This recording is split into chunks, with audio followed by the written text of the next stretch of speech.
कांग्रेस और समाजवादी पार्टी के लिए काम कर रहे थे, उस समय उन्होंने ये प्रस्ताव मुख्यमंत्री नीतीश कुमार जी को आकर दिया था कि आप अपनी पार्टी का विलय कांग्रेस पार्टी में कर लीजिएगा। मुख्यमंत्री जी ने कहा कि आप क्या बात कर रहे हैं, हम कहेंगे अपनी पार्टी का विलय करने जाएंगे कांग्रेस पार्टी में, आप काम करना है कांग्रेस पार्टी का, आप काम करिए। अरे हमको ऑफर उन्होंने दिया, हमको कहा कि उन्होंने आप मंत्री बन जाइए, फलना नीतीश जी को हम मेडिएट कर देते हैं भारतीय जनता पार्टी से।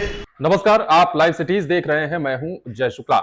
देखिए, राजनीति के चाणक्य कहे जाने वाले प्रशांत किशोर इन दिनों बिहार में जनसुराज यात्रा पर हैं, लेकिन इस यात्रा के दौरान गाहे बगाहे जब भी वो लोगों को संबोधित कर रहे हैं, चाहे वो नीतीश कुमार हो चाहे वो सरकार हो, अपने निशाने पर जरूर ले रहे हैं। इन दिनों प्रशांत किशोर नीतीश कुमार पर काफी बोल भी रहे हैं। आपने सुबह भी लाइव सिटीज के वीडियो में देखा होगा कि कैसे कह रहे थे कि नीतीश कुमार की उम्र हो चली है, बुढ़ापे का असर है। तो अब जाकर ललन सिंह, जो कि जदयू के राष्ट्रीय अध्यक्ष हैं, उन्होंने प्रशांत किशोर के बारे में बड़ा खुलासा किया है।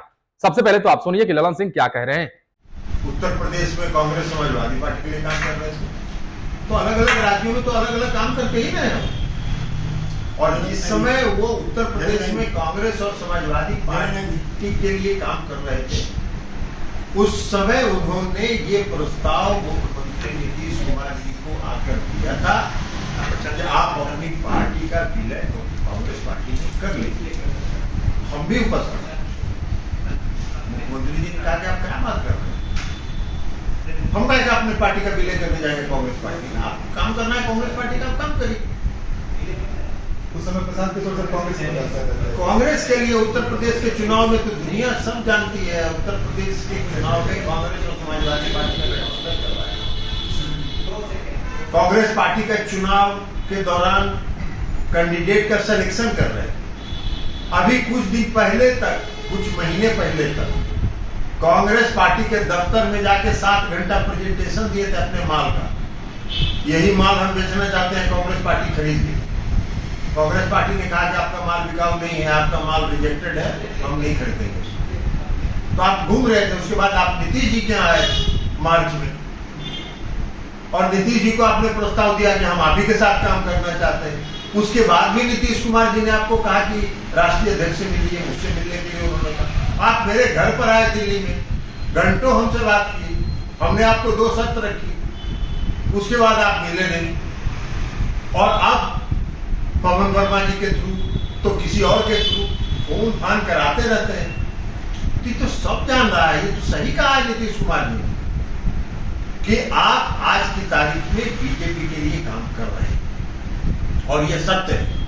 इसलिए कि जब मेरे यहां भी हमसे आप मिलने आए थे, तो जो बात आप हमसे कहे थे उसको हम बोले।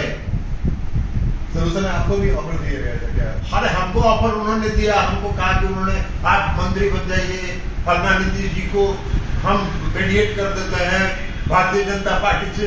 हमने कहा हमको ना मंत्री बनना का शौक है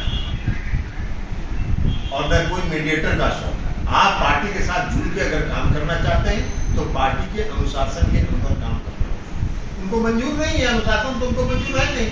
अब अभी बीजेपी के लिए काम कर रहे हैं वो, इसलिए कि कई और भी कारण होगा, डर भी होगा उनको, इसलिए कई राज्यों में अलग अलग धंधा किए हुए हैं। तो अलग अलग धंधा में हो सकता है सीबीआई ईडी के पास कुछ हो उनका भी।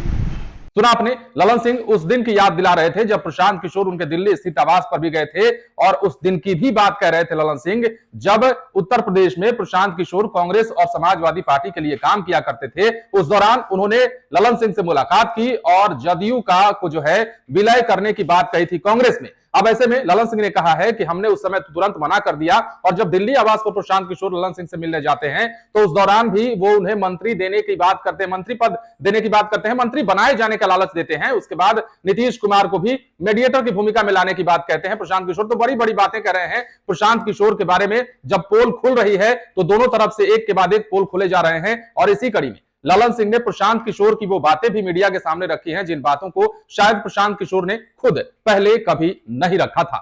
बने रहे लाइव सिटीज के साथ। यदि अब तक आपने हमारे चैनल को सब्सक्राइब नहीं किया है तो सब्सक्राइब कर लीजिए, ताकि हम आपको खबरों से अपडेट रख सकें। धन्यवाद।